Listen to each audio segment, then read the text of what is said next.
My dear friends, if the fires in Southern California taught us anything, it is that the idea of safety and security in this world is really an illusion.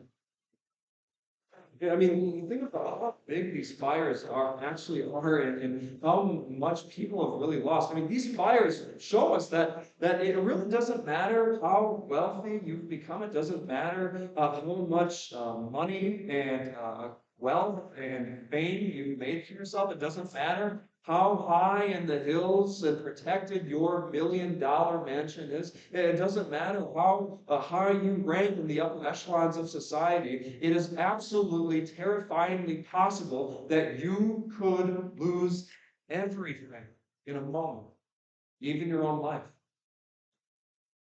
I mean, think about how crazy that actually is, that people who a month ago were the social elites of our culture now have nothing. Nothing.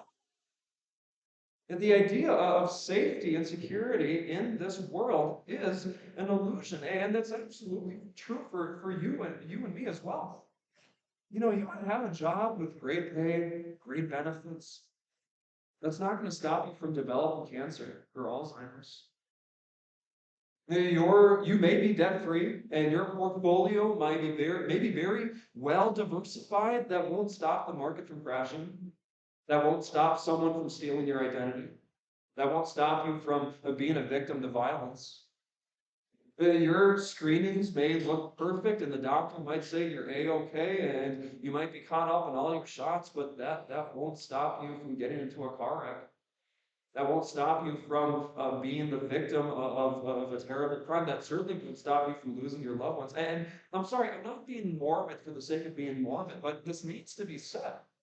Because Americans have become so good at living in this fantasy that you just put enough hedges around yourself and you just have enough stuff, then have enough, just things that make you feel okay, well, then you'll be secure and safe. And just, that's not true. That's not true. Life, life is a dangerous journey. Well, if you are on a dangerous journey, then this psalm, Psalm 121, is for you. And this psalm was actually written specifically for the ancient Old Testament believers in God who would make the pilgrimage up to Mount Zion, which was the capital city of Jerusalem, and that's where the temple was. And they would make that journey to celebrate the Passover. And that journey would be comparable to a journey from here to Madison, from here to Milwaukee, right? You know, a good number of miles, except that journey it was up and down hills and mountains, and they didn't have fords, they had feet. And then they would make that journey by foot. And it was dangerous. It was several days. And they would have to camp out at night in the hills and mountains of Judea, which meant that there were bears and mountain lions and foxes and scorpions and venomous snakes and burglars and thieves and gangs all lurking in the dark while they slept. This was a dangerous journey, especially if you had pregnant women or children or the elderly. And yet, these people made that journey every single year, and they made that journey with joy. With this song ringing from their mouths, they journeyed with joy. And so that's the point of this song today. That's what God wants you to do. He wants you to journey with joy in this dangerous journey of life. And you can. You can absolutely journey with joy because of two things. Number one, the Lord is your help. And number two, the Lord is your keeper. We're going to go into what that all means. So, number one, the Lord is your helper. The opening line of the song, it kind of puts you in the shoes of the first person that sings, you know, I lift my eyes to the mountains, right? And, you know, that kind of puts you in Judea, right? You're looking up to the mountains where you're going to be climbing. I lift my eyes to the mountains. But you also have to understand, in the ancient Israelite worldview, right, the mountains represented security. Right, the mountains were a place of refuge. Think about this, right? If you are a small town and there are invading armies, it's really nice if you're surrounded by mountains. Because armies have a hard time going over mountains. Your mountains are your protection, not just in a physical way, but also in a kind of a supernatural way as well. A lot of the pagans at that time, and still even today, will look at the mountains as if that's kind of where their gods and goddesses are. So the mountains kind of provide you a supernatural protection as well. And so they say, they would have said likely, oh, our help comes from the mountains. And yet this psalmist, he's kind of challenging them and saying, no, no, no, no, no. I lift my eyes to the mountains, but where does my help come from? That's an important question. If you know the Old Testament, you know the people that were originally singing the song. They would have been very tempted to ask, to answer that question, well, where does my help come from? A lot of them would have said something like, well, my help, my security comes from my family. I have many children, I have many relatives that live with me, so if I get sick or if I get injured and I can't take care of myself, well, my family will take care of me. My help comes from my family. A lot of them would have likely said, well, my help comes from the government. We have such a strong army that will defend us. We have such a politically savvy king who makes all the alliances with all the other nations. So that's why we're going to be okay. That's where our help comes from. A lot of them would have been very tempted to say, well, my help comes from my wealth, my land. If we have a bad year if we have a famine, well, I can use a lot of my money to buy bread. I'll be okay. That's where my help comes from. A lot of them, sadly, would have probably said, well, our help comes from the gods, plural. Because, they kind of figured that, well, we have the Lord, the true God is our God, and that's great, but, if he doesn't give us the rain that we need to grow our crops, well, the other nations have plenty of gods and goddesses that works for them. So if things don't work out with the Lord, we can go to those other gods too. Our help comes from the gods. That's why we know we're going to be okay. And the psalmist here says, no. No, no, no.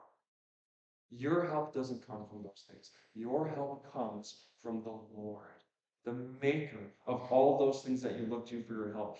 Those of you who have been with me in Bible information class, right? You might remember we talked about the first commandment. And the first commandment that God gives us is what? You shall have no other gods, right? And we talked about, and some of you have heard me talk about this too, that when God says that, he's not just talking about going into a temple and bowing down to an idol. Obviously, that would be breaking the first commandment. That would be simple, but it's much more than that, right? Wherever you put your trust, wherever you put your ultimate hope, wherever you get your security from, however you answer that question, where does my help come from? That thing is your God. Mark is just absolutely excellent on this. He writes in the large catechism on the first commandment, and he talks about how for a lot of people this is money. He says this: many a man thinks that he has God and everything in abundance when he has money and possessions. He trusts in his money and possessions and makes of them with such firmness and assurance as to care for no one. Such a man has a God. It's money and possessions, on which he sets all his heart, and which is also the most common item on earth. He who has money and possessions feels secure and is joyful and undismayed as though he were sitting in the midst of happiness. On the other hand, he who has no debts and is despondent as though he knew of no God. See, very few are found who are of good cheer, who neither mourn nor complain if they don't have money. This care and desire of money sticks and clings to our nature even to the grave. So too, whoever trusts and boasts that he possesses great skill or wisdom or power or favor or friendship and honor also has that as their God. But not this true and only. This appears again and again when you notice how presumptuous, secure, and proud people are because of such possessions, and then how despondent they become when they no longer exist. Therefore, I repeat that the chief explanation of the first commandment is that to have a God is to have something in which the heart entirely trusts. Do you kind of get what I'm saying there? That question, where does my help come from? It's not just a rhetorical question. It is the most important question that you can ask. Really what you're asking is, who is my God? And you notice kind of what Luther mentions here, and it's so practical. It's so true that when your God is money and possessions, hey, when things are looking good, you're on top of the mountain, things are awesome. But when you don't have it, or when you're afraid that you're going to lose it, and your world is when the approval of whether of your boss or your colleagues or your family is your God, that if I have the approval of those who I care about, that's my God. Well, when you have it and they criticize you, things are great. Everything is going well. But when they criticize you or they give that praise to someone else, what happens? Your entire life falls apart. Right? If your God is anything like that, when you have it, hey, you're going to be great. But when you don't, everything falls apart.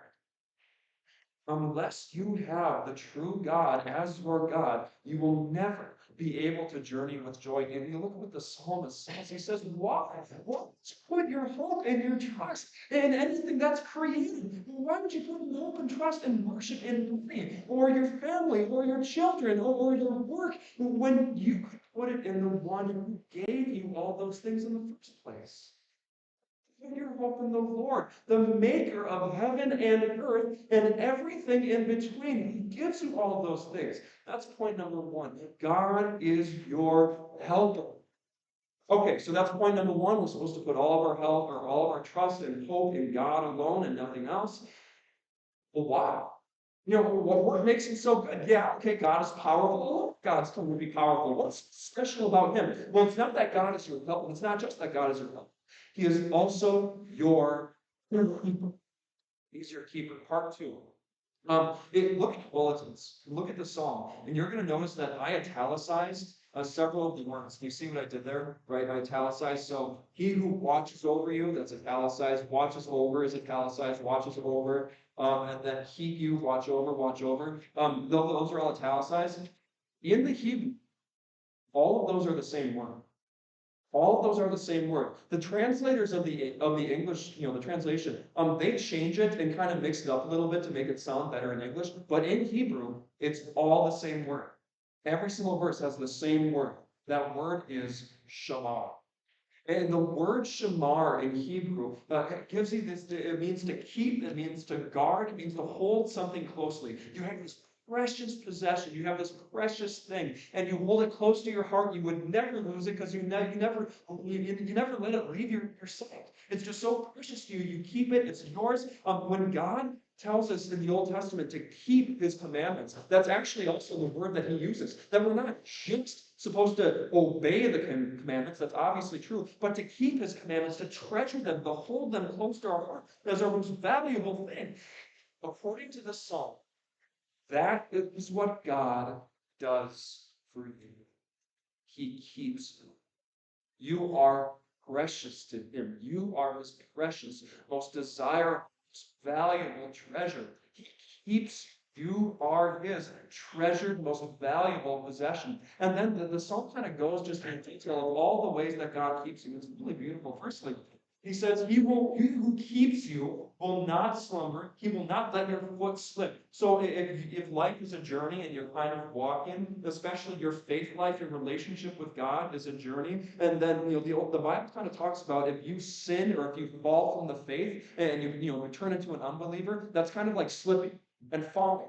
And what the psalmist is saying is kind of what we call the doctrine of election. That you think about this. Even before he created the world, God knew your name. God knew you, and God chose you to be his own. And ever since you were born, he has been watching you and guiding you and making sure that you stay in his hand, making sure that you stay in his family. He keeps your foot from slipping. Secondly, he doesn't sleep. He doesn't slumber nor sleep. Now, obviously, this is common sense, right? That money doesn't care about you. Your job doesn't care about you. Your car doesn't care about you. Probably your boss doesn't really care about you. Your customers don't really care about you. I guarantee your Instagram followers don't really care about you, right? But even the people that do care about you, that you're attempting to put all of your hope and trust in, maybe your husband or your wife, your children or your friends, they can't do this. They have to sleep eventually. They can't fulfill all the needs that you have. If you look to your husband or your wife or your children to be your everything, they will disappoint you. They can't be your everything. Eventually, they have to sleep. They're mortal and they're limited. Eventually, they're going to forget to call you. Eventually, they're going to forget your birthday. Eventually, they're going to be rude to you. Eventually, you're going to catch them on an off day. They don't know everything about you. God does. God never forgets.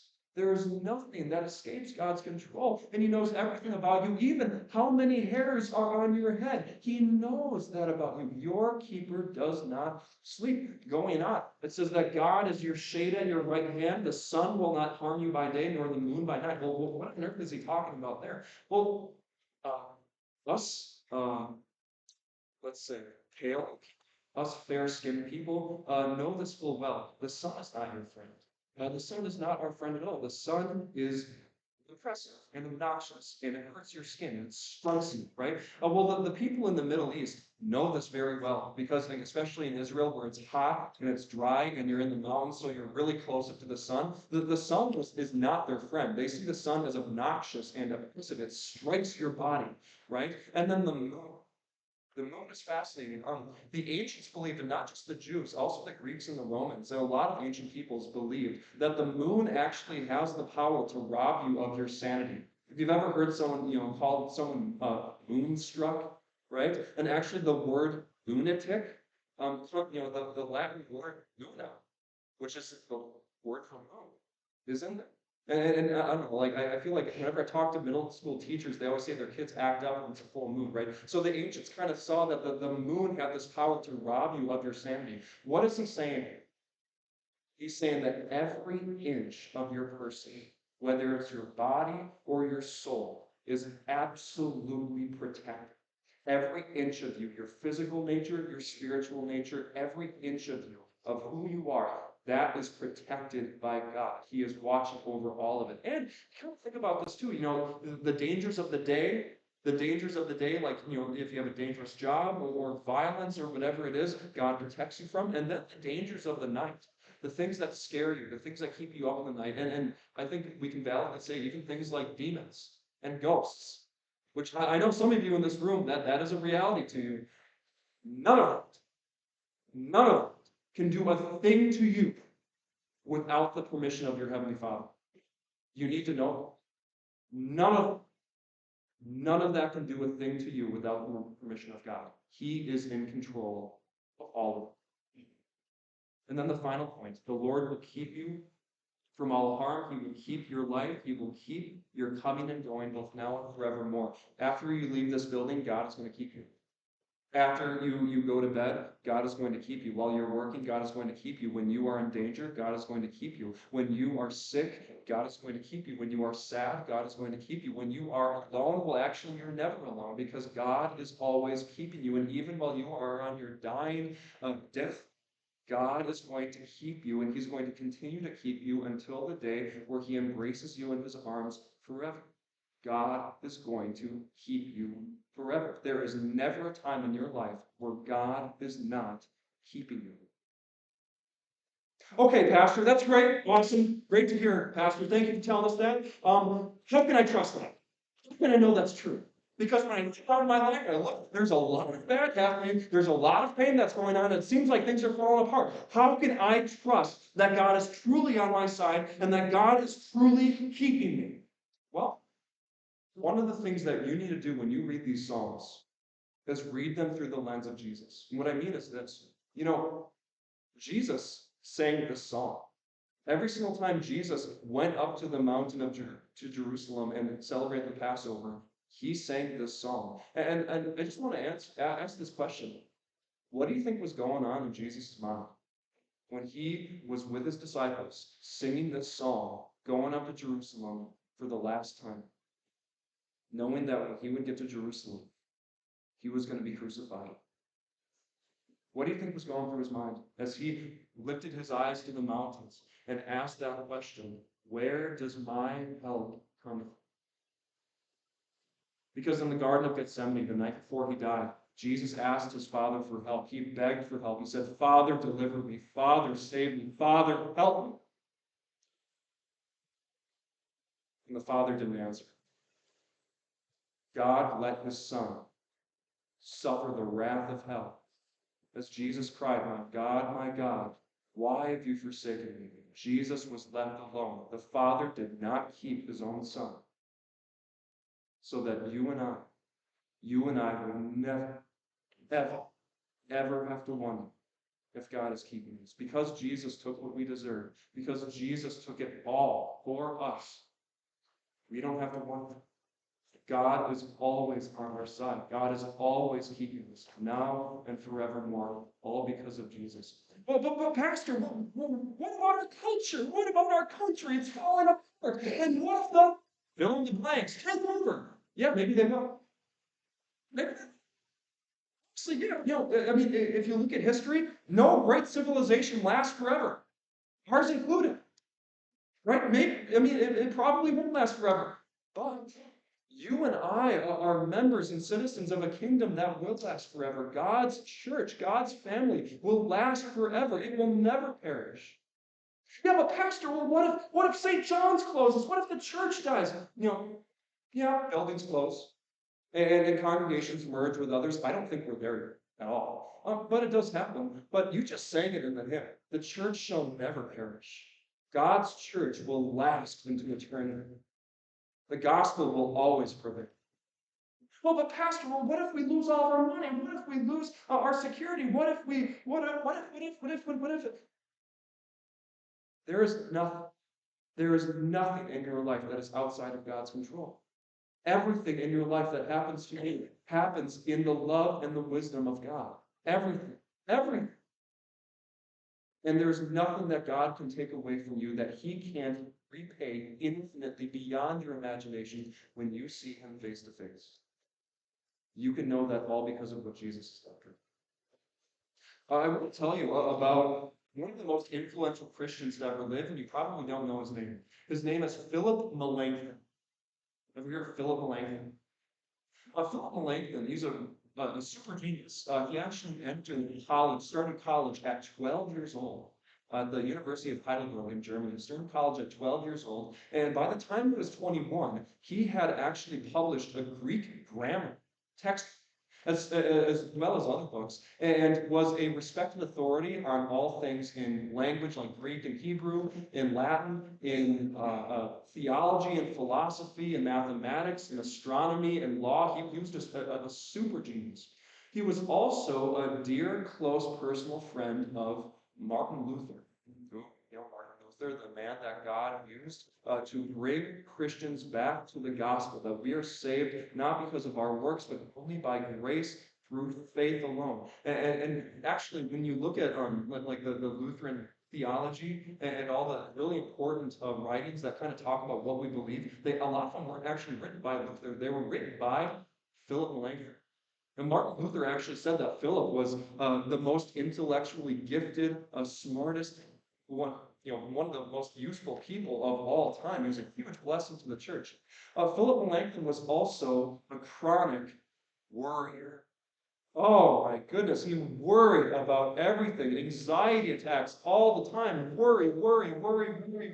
He was worried about the Turkish armies that were invading Europe at the time in the 16th century. He was worried about the plagues that were decimating German villages and that would kill hundreds and thousands of people at a time. He was worried about the violence that was happening among the rich and the poor. He was worried about the state of the church, that the Catholic Pope and the Emperor, well, the two most powerful people in Europe, were doing everything in their power to kill Martin Luther and all of his teachings. And the church is full of that. In churches at that time, you had pastors actually they wouldn't share the wine and communion. They would just drink it all themselves and then stumble through the rest of the service. That was happening in churches. And Philip Melanchthon worried about it. He was and he was worried about the declining moral state of his culture, that drunkenness and sexual immorality were rampant in Germany. He was worried all the time. And in those moments, it's said that Martin would go to Philip and say, "Let Philip cease from ruling the world. Let Philip cease from ruling." My friends, let Pastor Schulz and the members of St. John's cease from ruling the world. You and I are not in control. And thanks be to God for that. Because the one who is in control of the world is infinitely wiser, infinitely more able, infinitely more alert, infinitely more loving, infinitely more kind, infinitely more compassionate than you, I, will ever be. My friends, this is a dangerous journey, but your journey is in God's hands. Your journey is guarded by God, and your journey ultimately leads to God. Journey with joy. Amen.